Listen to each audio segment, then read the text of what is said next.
1990 मध्ये नेल्सन मंडेलांची सुटका झाली. त्यानंतर त्यांची राष्ट्रपती म्हणून निवड झाली. नंतर 5 वर्षात म्हणजे 1995 मध्ये रग्बीचा वर्ल्ड कप झाला. यावरच्या घटनांवर सिनेमाचं कथानक बेतलंय. राष्ट्रपती पदाची सूत्र हाती घेतल्यावर मंडेलांसमोर एक मोठी अडचण होती, ती म्हणजे देशातल्या गोऱ्या आणि कृष्णवर्णीय समाजातली दरी मिटवण्याची. दक्षिण आफ्रिकेला एक राष्ट्र म्हणून जगासमोर आणणं हे मंडेलांसमोरचं मोठं आव्हान होतं आणि त्यासाठी मंडेलांनी रग्बी वर्ल्ड कपचा उपयोग करून घेतला.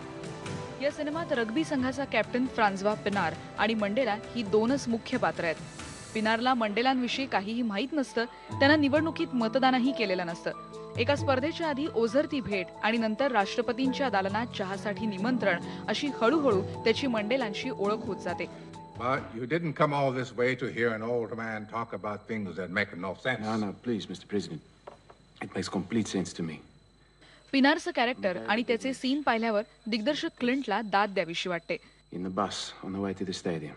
Nobody talks. मंडेलांच्या प्रभावामुळे पिनारमध्ये होत गेलेला बदल अशा छोट्या छोट्या प्रसंगातून दाखवलेला आहे. मंडेलांच्या भूमिकेत मॉर्गन फ्रीमन आणि पिनारच्या भूमिकेत मॅट डेमन एकदम चपखल बसलेत.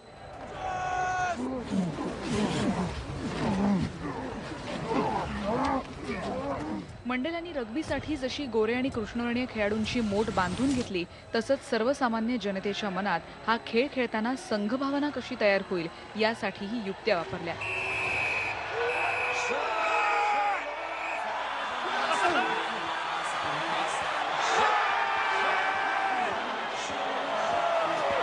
राष्ट्र या भावनेसाठी इनव्हिक्टस हा लॅटिन शब्द.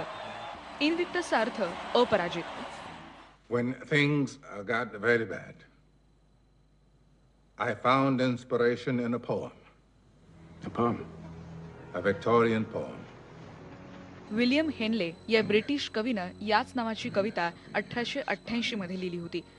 मंडेला 28 वर्ष जेव्हा तुरुंगात होते, तेव्हा त्यांना याच कवितेनं परिस्थितीशी सामना करण्याचं बळ दिलं. It matters not how straight the gate, how charged with punishment the scroll.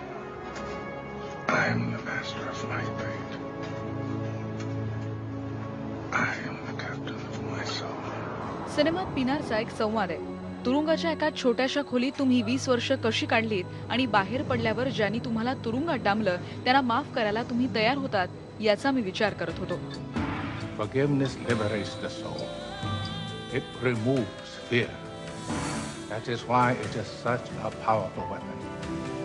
Bureau report, IBN Lokmat.